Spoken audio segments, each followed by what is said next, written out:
আসসালামু আলাইকুম রহমতুল্লাহ। একটা কথা না বললেও নাই, তারপরে বলতে হয়। আসলে জাতের মেয়ে কালো ভালো, নদীর পানি ঘোলো ভালো, এটা আমরা সবাই জানি। কিন্তু কালো মেয়ের ভিতরে কি গুণাগুণ আছে সেটাই আমরা কেউ জানি না। তো কথা হচ্ছে, যারা বিয়ে করছেন বা যারা করেন নাই, তারা আসলে বিশেষ করে কালো মেয়ে দেখে বিয়ে করবেন। জীবন, লাইফ এবং ভবিষ্যৎ সংসার জীবন অনেক উন্নত করবেন, অনেক হ্যাপি থাকবেন। ধরেন, একটা মেয়ের ফ্যামিলি দেখে কিছু না, একটা মেয়ের ফ্যামিলি দেখে কিছু নাই।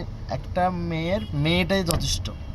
মেয়েটা কীভাবে চলতেছে, কীভাবে ইয়া করতে ট্রাই করুন, ওই কালো মেয়েটাই কিছু আপনার জীবনটা উজ্জ্বল করবে।